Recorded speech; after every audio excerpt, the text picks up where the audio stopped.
The broadcast is now starting. All attendees are in listen-only mode. Good afternoon, everybody. Thank you for your patience. My name is Carrie Alminis, and I am the Director of Census and Voting Programs at the Asian American Justice Center, a member of the Asian American Center for Advancing Justice.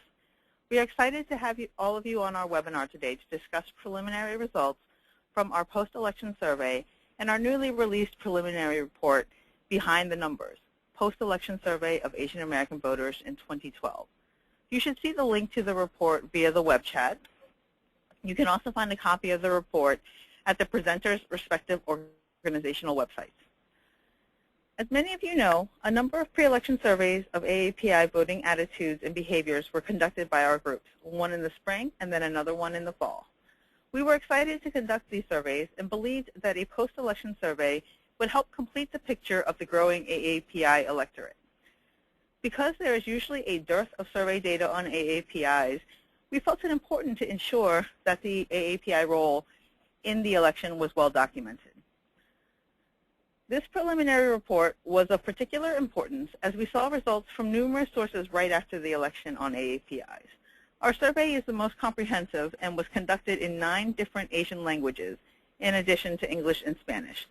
Our preliminary report and our conversation today share the views of both English-speaking and limited English-speaking AAPI voters in the 2012 election.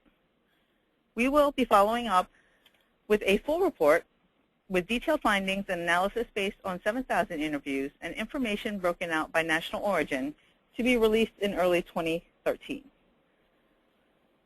With that, let's get started. We will hear from 3 presenters and then open the discussion up for some questions. So please jot down any questions you may have during the presentation.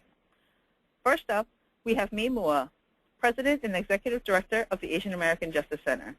Mi is a former 3-term state senator from Minnesota, where she chaired the Senate Judiciary Committee.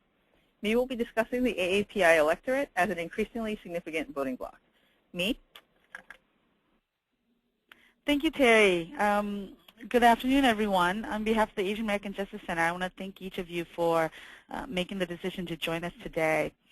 At AAJC, we welcome today's preliminary findings on how Asian American and Pacific Islanders voted in the November 2012 election, and what these results demonstrate about the strength of the AAPI vote and the future of AAPI civic participation.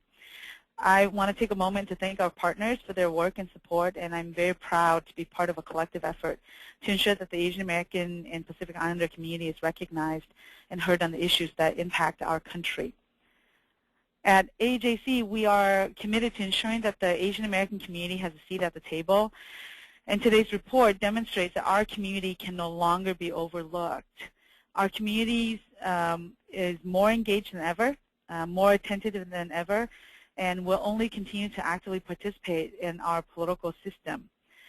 AAJC, APIAVote, and the National Asian American Survey came together because we recognized that there was a need for more research on our emerging community. This post-election voter survey is the most comprehensive survey, as Terry has just mentioned, on the Asian American community, and it is part of a major effort to build capacity and lead movements both within and without the larger Asian Pacific American community. I would like to, thank you. I'd like to do a brief overview of the main findings and then take you through a couple of the other slides. First off, for our main findings, you will see that this survey includes how the AAPI community is diverse and growing rapidly, yet the community remains undecided and open to persuasion, and we're ready to vote for candidates who address our issues and concerns. We also saw in the survey that our community came out strongly for President Barack Obama and in critical swing states like Florida and Virginia. Finally, despite actually an increase in voter mobilization efforts by community organizations this election cycle, however, Asian Americans were not contacted by political parties or campaigns in any significant way. The growing political impact of AAPIs is due in large part to the tremendous growth of the Asian American community, which saw a 46% population increase between 2000 and 2010, making us the fastest growing racial group in the country.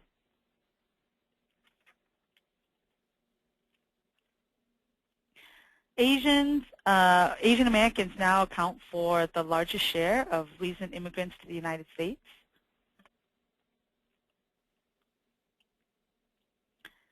And if we were to look at the ethnic groups by size, of all the Asian American ethnic groups, Chinese, Filipino, and Indian Americans have seen the highest growth rates.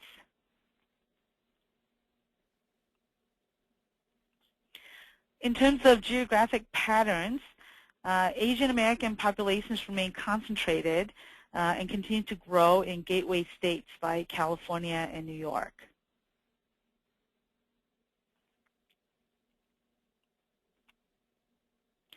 But as you can see, there are new hubs that are emerging in places like Nevada, Arizona, North Carolina, Georgia, and New Hampshire.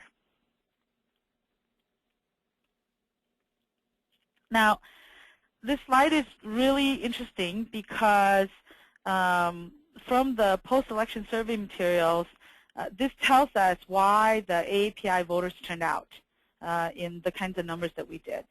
We already know through our pre-election work that AAPI voters were energized and focused on issues important to our communities like jobs, immigration, and education. And in the post-election survey, the economy remained the number one concern for AAPI voters, along with healthcare, education, the environment, racial discrimination, and immigration.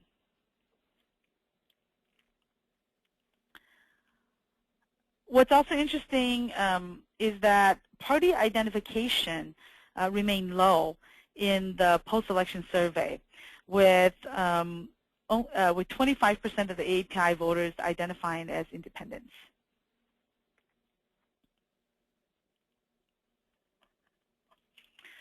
That mirrors findings from 1 month before Election Day that showed nearly 50% of AAPI voters as undecided.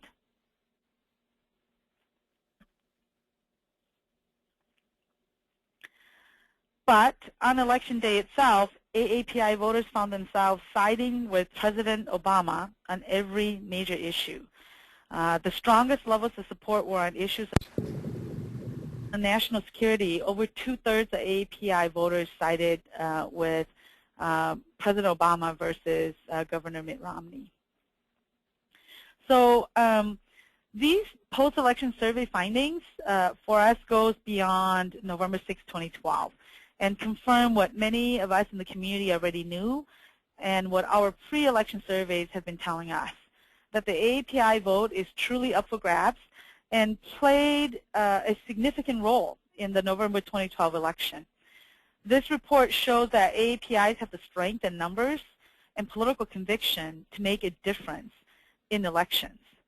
And from our perspective, we're going to be using this information to press the political parties and the political process to recognize our community's influence and power. As a former elected official, I have witnessed time and again the failure of mainstream political leaders to calculate us into their core engagement strategies. I've heard all the excuses. The numbers are too small, there are too many groups, it is too hard to provide materials in so many different languages, or it is too hard to tell what issues are important to these communities. Well, it's time for our elected officials and those that aspire to represent us to really make meaningful outreach to our community. There are no more excuses left. And AAJC and our partners stand ready and willing to ensure that that happens in future elections. So as I close out, let me just repeat what I've said many, many times before. We knew this in the pre-election work that we did, and this post-election survey is reaffirming that anyone who ignores our community does so at their own peril. So again, I want to thank each of our partners today for all their great work on this significant post-election report, and I want to thank all of you on behalf of AAJC for joining us today.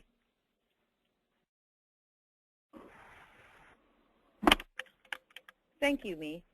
Next, we will hear from Karthik Ramakrishnan, who is an associate professor of political science at the University of California, Riverside.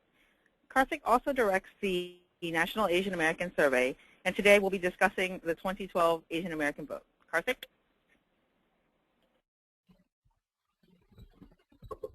Great, thank you, Terry. Well, it's exciting to be part of this group here in terms of the great work that the Asian American Justice Center has done for so long, as well as APIAVote. And I'll just present some of the findings and some of our calculations of the Asian American vote and their contribution to the presidential election. So in terms of the Asian American share of the electorate, this is relying on current population survey data. And the current population survey is conducted by the Bureau of Labor Statistics and the U.S. Census Bureau. And their reports typically come out 1 year after the election. And it is the best turnout data that we can get for Asian Americans because they have large sample sizes to get to our population. And what we've seen is that the Asian American share of the electorate, stretching back to 1996, has been steadily increasing. And it's had years in which it's had significant jumps. In 2008, a record 600,000 new Asian American voters entered the electorate, and we believe that a similar number will enter in this year.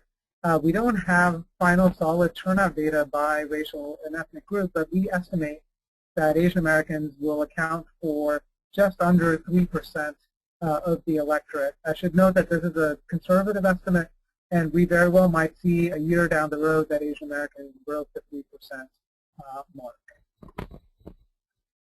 Another important finding that's been going around is the data from the National Election Poll. This is research conducted by Edison Research, and that's available to news sources like the New York Times, CNN, and other outlets. What is great about this particular source is that we can look at changes over time using the same methodology. The one significant limitation of surveys like these is that it's conducted only in English and Spanish. And what we find is that about a half of our survey respondents of registered voters prefer to take it in an Asian language. So we're getting a partial picture if we're just relying on the English language data. Now, that said, the one advantage is that we've done surveys of Asian Americans in 2008 and 2012, we meaning the National Asian American Survey, but we're able to stretch it back farther using the National Election Pool data. And the biggest story of the past 2 decades is that Asian Americans, compared to any other group, not even just racial group, compared to any significant demographic group in the country, have had the strongest shift in their voting patterns from the Republican Party strongly towards the Democratic Party candidate for president. One of the questions we can talk about in Q&A is why this might be the case, and different people have tried to address this question. In terms of what our data show, we find that 71% of Asian Americans voted for Obama, 28% for Romney, and 1% for someone else. You will note that these figures look slightly different from that Edison data. The Edison data had it at 73%. We have it at 71%. It's actually within the margin of error.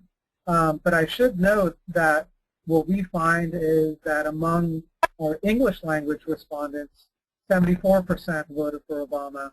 And among the Asian language respondents, the finding was 69%. So this underscores the need, again, to get the data right when we were talking about our community.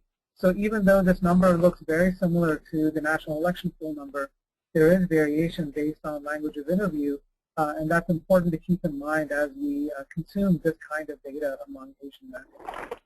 Incidentally, not to pat ourselves on the back too much, but if we look at the two-way split as of our October 15th report, we had it pegged, if you look, I mean, there was a big chunk of people, about 30% that were undecided. But if you look at those who have decided, it was 71.5% for Obama, 28% for Romney. I don't claim any kind of magical power to be able to find something here. We didn't try to weight it at all to any of the pre-election data. We weighted our data based on demographic characteristics in both the pre- and post-election survey. and I'm happy to see that our results are very, very close to what we were seeing in October. In terms of one of the things we do in our report here is we try to calculate the impact of the Asian American vote on the presidential vote margin. And what we have is the latest data. We're still awaiting certification by all 50 states and the District of Columbia. But based on what's certified right now and what we have, we know that the popular vote margin separating President Obama from Governor Romney is about 4.7 million. In terms of the total votes cast, it's about 128 million. We're using a conservative estimate, so even though we think that the Asian American share of the vote is 2.8%, we're just playing it safe here and using the 2008 level of 2.48%. And so if you use that very conservative estimate, Asian American votes total about 3.2 million. Most likely it'll be higher than that, even upwards of, say, 3.5 million. But using that 3.2 million figure, if we then use the vote split that we have in our survey, we estimate that Obama got about 2.3 million votes from Asian Americans. Mitt Romney got 0.9 million votes from Asian Americans. And that difference, that net win for Obama among the Asian American community is 1.4 million votes. So then if you take that back to that 4.7 million, we can say that Asian Americans contributed at least, and this is a lower bound estimate, they contributed at least 1.4 million to that popular vote margin. So without Asian Americans, Obama's popular vote margin would be 3.3 million. With Asian Americans, it is 4.7 million. If you look at it another way, Asian Americans expanded Obama's popular vote margin by 1.4 million, or 42%. Over that 3.3 million votes. In terms of the Electoral College, it turns out that the Asian American vote was larger than the margin of victory in Florida and Virginia. It could have been greater than the margin of victory in Nevada, but that would have been really pushing it. You would have had to have extremely high voter turnout among Asian Americans in 2012 in order for that to happen. We don't have the turnout data by state yet, and we don't think that that scenario is unlikely. And they were sizable in states like Ohio and North Carolina. At the same time, we see untapped potential for mobilization. So even though there was a significant mobilization effort in Nevada, even more Asian Americans could have been mobilized in that state. And the reason why this is important is that even though it might not have made the difference in 2012, we see that it is important for these mobilization efforts, not just by parties and campaigns, but even nonpartisan voter groups, to get Asian Americans engaged in the electorate, but from a party and campaign perspective, to get them loyal to one side versus the other. As we had pointed out before, we still have a big chunk of voters that are undecided, and that is because they're not being reached out to by the major parties. We still have a big untapped potential in Florida for the Asian American vote. In North Carolina, if you had very high turnout and mobilization efforts among Asian Americans, they could have come close to tipping the state in favor of Obama over Obama. That concludes my section. Next we have Christine Chen from Asian and Pacific America. Thank you, Karthik. As Karthik mentioned, we will now hear from Christine Chen, the founding and current Executive Director of Asian and Pacific Islander American Vote. Christine also served as the National Coordinator of the APIAVote Presidential Town Hall. Christine will be talking about mobilization efforts by parties and grassroots organizations during the 2012 elections. Christine? Thank you, Terry. It's true, 2012 really highlights the largest mobilization effort of the Asian American Pacific Islander community. You know, this tremendous excitement and participation of these voters did not naturally emerge. Various factors played into this, and as stated, we are here to discuss the efforts made by the parties and the nonpartisan efforts of the grassroots organizations. Unlike previous election cycles, 2012 saw some additional attention and some strategic efforts by the parties to focus on Asian American voters, specifically in Nevada and Virginia, and then a little bit more in Pennsylvania and Ohio. But this realization also happened late in the cycle. As you can see in the slide, this really translates to the type of resources and efforts in reaching out to the AAPI community. As you can see, 62% of Asian American voters surveyed were never contacted by the parties.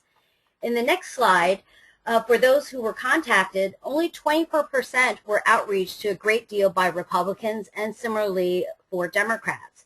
When taking into account those who were contacted some and a great deal, the Democrats overall did better at 46% compared to 38%. The partisan efforts we saw on the side of the Democrats and by President Obama included the hiring of bilingual and bicultural field organizers who had relationships and access to the local communities, specifically in Virginia or Nevada. Other efforts were made in Colorado, Ohio, and Pennsylvania. Also on the Democratic side, you saw increased development of PACs and Democratic networks of AAPI elected officials and volunteers who hired field staff, placed ads and editorials, and earned media strategies with the ethnic press. For the Republicans and the Romney campaign, robocalls were placed by Secretary Elaine Chao to target Chinese voters in Virginia. A political action committee supporting the Republicans sent mailers and implemented phone banks for Nevada. And in Ohio, similar efforts focused on Chinese and Indian voters with placements of ads. So outreach by the parties, however, is only part of the story. The 2012 election cycle was a turning point for the Asian American community. APIAVote, AAJC, and other partners worked with over 75 organizations in 15 states to increase civic participation in the community. Their effectiveness was based off of volunteers and organizations who are seen as trusted messengers. And this work really started as early as the fall of 2011. Pre-election work including hosting regional trainings in 15 cities where we introduced strategies and best practices typically utilized by campaigns but modified to adapt to the needs of limited English proficient voters. We finally also had access to tools and strategies such as voter files of Asian American and Pacific Islander voters, and the use of predictive dialing systems that have traditionally been used by the Latino, African American, and women communities. Yet these were brand new tools and strategies for our community. The development of field plans that use data from census and the voter files and use of matrix. These plans focus on multiple touches to many of our first-time voters. This included translating materials, encouraging early voting, and hosting candidate forums. On election day activities, this included driving seniors to the polls, poll monitoring, multilingual Asian hotlines, and a focus on language assistance. APIAVote and AAJC hosted an Asian language election protection hotline helping voters in Chinese, Korean, Vietnamese, and Thai. As we look toward future engagement, many of our partners on the grassroots level are already looking at the 2013 local elections and resource development. As we debrief with the partners, they are looking at local elections in Virginia as well as the governor's race there, mayoral races in New York and Houston, and others are looking to engage their local elections office to discuss the problems they encountered, especially for limited English proficient communities and first-time voters. Those who do not have a local race to work on will focus their attention on hosting town halls and engagement with their local elected officials on issues such as immigration, healthcare, and education. The next slide also provides some examples of some campaigns that were modified to reflect the needs of the voters locally. Here in New York, the New York Coalition of various organizations contacted over 25,000 voters. And since they were hit by Hurricane Sandy, many of them during that last week actually had to modify and change their get out the vote activities to accommodate the new and ever-going changing rules about how to vote and where to vote in New York. In Ohio, there was also another statewide coalition developed in 4 or 5 different cities across Ohio where they focus on voter registration in places of worship, translation and placement of voting PSAs in local media, phone banking before and on election day, and providing rides to the polls and hosting presidential debate watch parties. In other states, in Minnesota, this was also another collaborative that was created locally, where they reached out to 13,000 Asian Americans and recruited 800 volunteers, which is unprecedented. They also interpreted and gave over 600 rides to voters and answered over 150 requests on election day. And in Oregon, this was a statewide coalition that reached out to 10,000 APIs through ballot parties and distributing voter guides in 7 languages. Since Oregon relies on mail-in ballots, the importance in modifying their strategy to actually include ballot parties really help increase their participation of the Asian American Pacific Islander community. This is really just a snapshot of the 75 organizations that did conduct their work in 2012. And as we move forward with our work, there is a concern of the lack of resources and attention provided to this community of new voters. Our network of local partners were very much under-resourced. Some of them were doing this great work with a budget of $5,000 to $8,000. They were creative on partnering with others to access voter files or duplicating materials for distribution. To sustain these efforts, these locally based groups need to be supported. The only way we could turn these new voters into regularly engaged citizens who vote every cycle and participate in efforts beyond voting, and to continue to register new voters, this needs to be reflected in resource allocations by funders. So to sum up, the Asian American community is quite diverse and growing. There is a clear trend in voting since 1992. But yet we are still open to persuasion because we are highly undecided and have a low party identification. There needs to be improvements in voter mobilization efforts from 2008. We've actually seen improvements in this area, but once again, it is very lowly resourced, and so more funding for nonpartisan efforts need to be provided for us to be successful. And still more outreach is needed by the parties and the campaigns. So at this time, I'm going to go ahead and turn this back over to Terry, so that way we could go ahead and open it up for Q&A. Thank you, Christine. And I want to take a moment to thank all of our 3 presenters today for all the great information they provided. As Christine mentioned, we're going to open the discussion up for questions from the audience. So if you have a question, please either click the hand icon or type a question into the chat or question box, and we will address them as they come up. To start, we have a couple of questions that have been asked at the question box. So one question was around counting new populations like the Burmese and the Bhutanese. And I think that, Karthik, you may be in the best position to answer this question.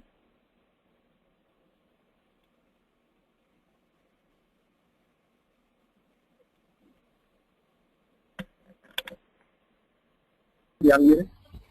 Hi, Karthik. Okay, you should be unmuted to say. So in terms of, one of the things we have in this report is that this is a preliminary report. In terms of national origin differences, we will have that in the new year, most likely by mid-January, because we're collecting some more data on some of the smaller groups. In terms of the groups that we have been able to cover, I'm happy to report that in addition to what the National Asian American Survey was able to do in terms of getting representative samples of Hmong and Cambodians in there, we also have Laotian stamps first time ever, which is a big achievement. The biggest constraint that we face in terms of getting more communities is not their size. We can actually, through the laws of probability sampling, actually be able to speak about those communities. The biggest constraint we face is finding survey vendors that are able to provide language support, but that also have the other technical capacity to be able to conduct these kinds of surveys. So that's where we get into, that's where we reach our barriers, not just in terms of some of the smaller communities like Burmese and Bhutanese, but even larger communities like Bangladeshis.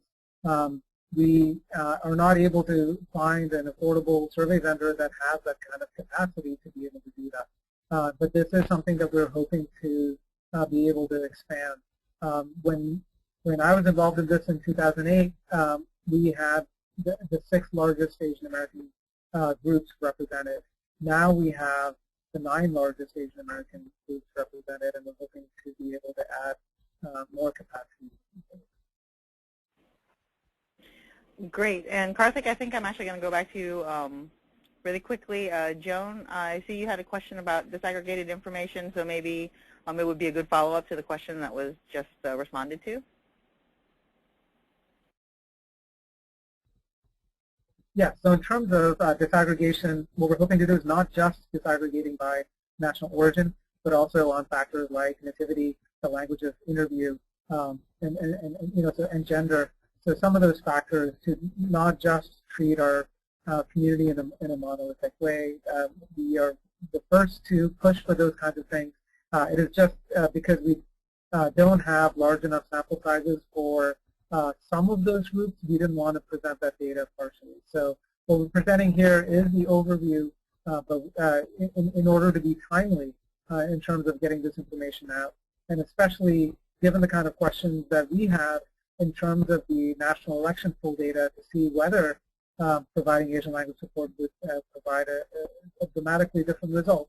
Turns out that the result is not that dramatically different, but it is important to be able to test this out. We can't just assume this kind of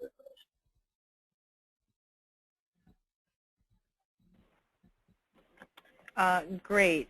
Thank you, Karthik. So I'm going to read one of the questions here, and then we're going to figure out how there are a lot of questions, a lot of interest, so we just want to make sure we try to get to as much as we can. It wanted to state that the question was around immigration, and it was noted that it was interesting to have immigration policy in the lower level in the survey. And so the question is, are we missing something in the campaign or educating our Asian voters? So I don't know if Mimua or Karthik, whether or not one of the two of you wanted to discuss the immigration data. Hi, this is Mimua. I will take that question. I think when a lot of people think about the immigration debate, and in particular as we're heading into the new Congress and in the post-election conversation, within the larger United States political landscape, people tend to think about immigration and immigration reform from really narrow context, right? From a southern border states perspective, focusing on I think the misperception that comprehensive immigration reform is something that's a Latino issue or that only matters to the Latino community, and that's just not true. And what the survey results is showing is that for the Asian American community, immigration is a really critical issue. And at AAJC, our work in particular around the areas of family reunification is that reunifying family and the family's categories and comprehensive immigration reform is really critical and important to our community.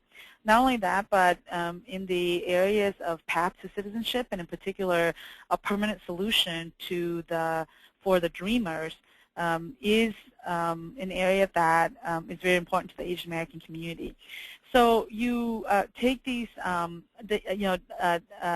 dive deeper into what about the immigration issue that is important to our community.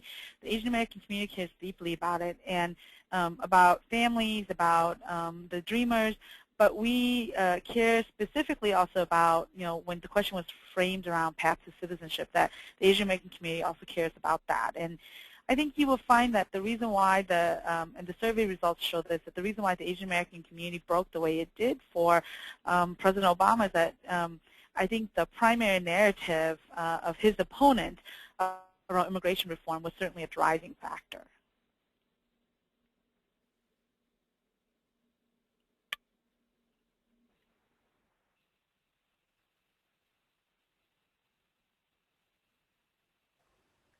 Go ahead, Terry.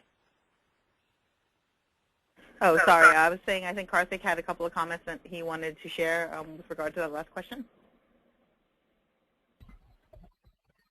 Yeah, just I just wanted to add a couple of data points in our pre-election survey when it came to path to citizenship.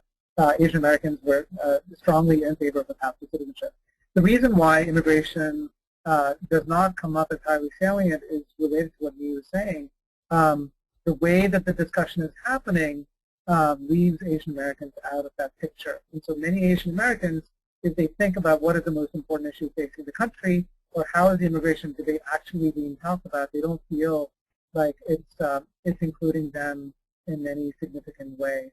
The thing, and the other point that Mia said is also very important, which is that the way immigration seems to matter is that it helps Asian Americans, because they have low party identification, it plays a critical role in terms of the impression they have about each party. But at the same time, it doesn't play the same kind of primary driving role in terms of whether or not they decide to vote as it might among the Latino community. But a lot of that is based on how the debate is actually playing out. And as the scholarship that I do is not just on participation, but even on immigration policy.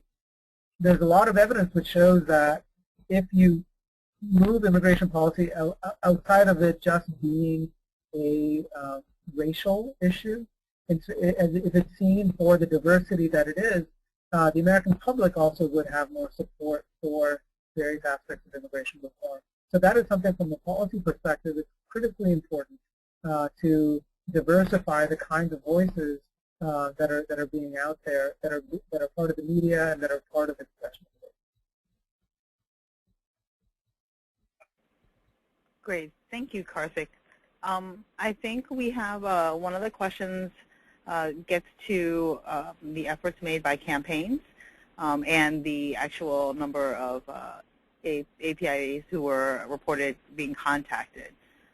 Christine, did you want to take this question where the issue was, or the question is, was this a result of no nationwide outreach? Because, let me back up for 1 second. So we had mentioned that there was some specific outreach that was done in specific states, and there was a question of whether or not the low contact rates were because there was no actual nationwide campaign to outreach to APIA voters.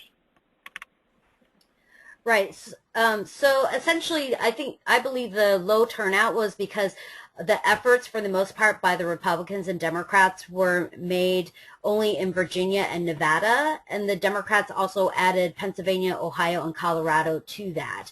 So very much it was the resources were really focused on the battleground states.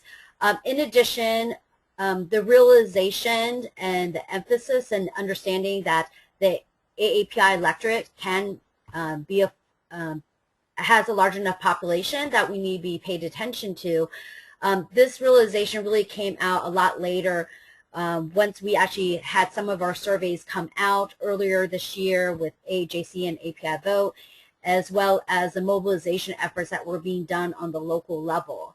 What my hope is that we all take this information and ensure and make sure that the candidates as well as the parties see this data and really encourage them to put resources into reaching out to our communities, because we need them to also do that work. Great, thanks, Christine.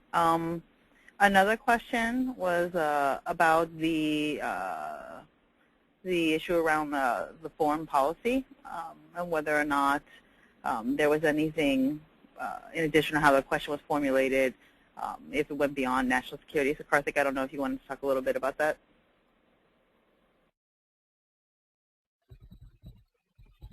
Yes, I should note that in this post-election survey, we were constrained in terms of how many questions we could ask, given resource constraints. There's a lot of detailed geographic-based data, especially in California. That was a big priority. We also didn't want to duplicate a lot of the questions that were there in the pre-election survey. And this is something in the National Asian American Survey we'll roll out next year, providing deeper dives into some of these questions. But already in our existing report, we have information about the extent to which Asian Americans were paying attention to U.S. foreign policy from their country of origin, and also politics in their country of origin. So we know that there is a fair amount of attention, that people are interested and concerned about U.S. foreign policy towards their home country and also politics in their home country. And what's important is that in the past, there are some scholars and pundits who have suggested that because Asian immigrants are so focused on the homeland, they are not interested in U.S. politics. In fact, we find that the people who are interested in homeland politics and U.S. foreign policy towards their homeland are even more likely to participate than those who are not.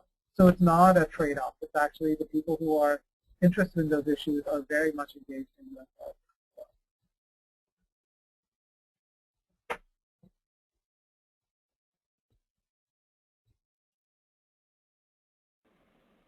Thanks, Karthik. We have a question about was there any poll results done on Asian American voters as to why they were voting and what issues galvanized members of communities to the poll? I wanted to invite any representatives to speak to that if they would like.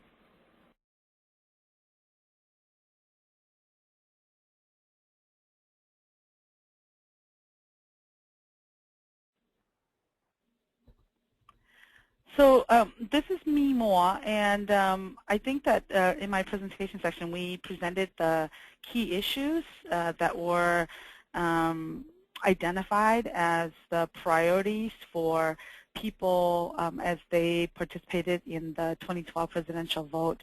That's on page 9 of the presentation. And we have them categorized by percentages. So you can see that the economy and jobs, healthcare, education, Social Security, national security, the environment, racial discrimination. They're all above, 55%, with immigration at 41%, and yet that is, and yet that issue was also identified as a significant issue for why they voted for President Obama. So in this chart, these are the top issues identified by all the voters as issues that are important to them. And then a subset of these issues were identified as key issues for why they voted predominantly for President Obama.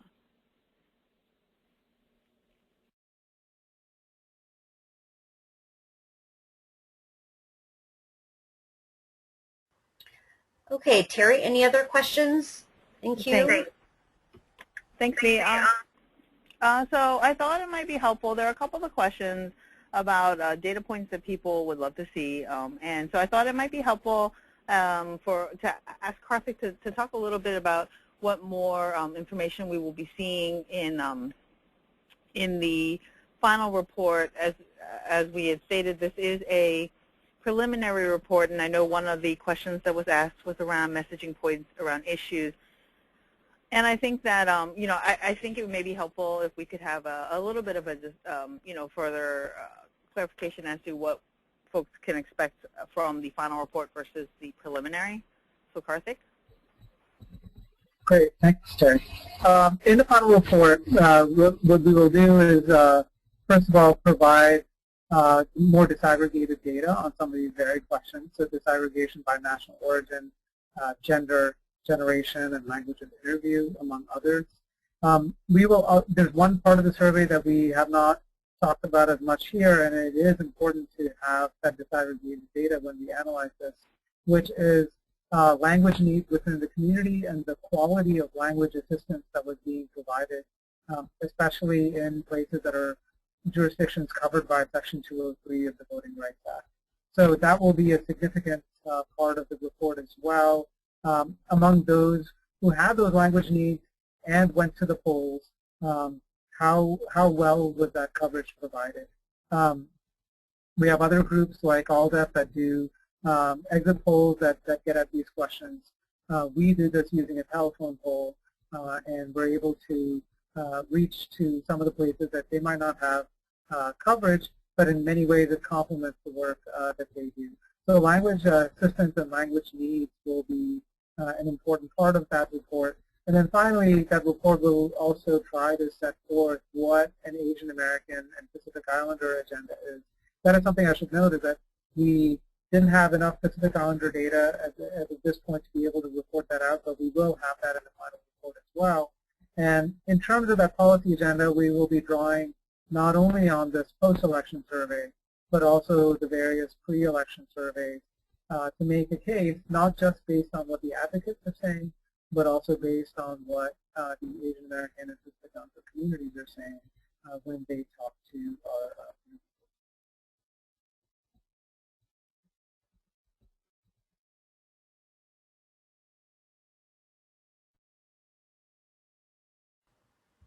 I believe there's one other question. Okay, I hope we were able to address. Let's see. Go ahead, Terry. I'm trying. I'm sorry, Christine. Perhaps it'd be easiest if you just. Which question were you looking at?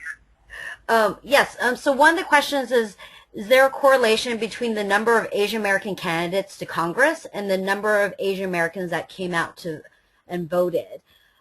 Traditionally, what we have seen is that when we have Asian American candidates run, whether it's on the congressional level or the local level, more of the community will actually take an interest in the election process. Just because typically the candidates will also engage their broader base of networks of within their own community to actually get involved with their campaign. Because we had over 30 AAPI congressional candidates, we believe that actually brought a lot more of also excitement and also coverage by the ethnic press about the elections, which also resulted in terms of educating our community about the election process and encouraging them to go out and vote. Thanks, Christine. And I think we are running out of time. So I do want to thank, again, everybody for being on this webinar, both the presenters as well as the audience. I did want to flag that the final report will be coming out at the beginning of next year. Date to be determined, but certainly within the early parts of next year.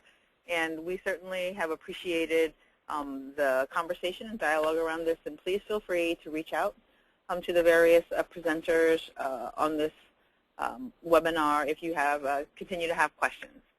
And with that, I want to thank you, and I hope everyone has a happy holiday.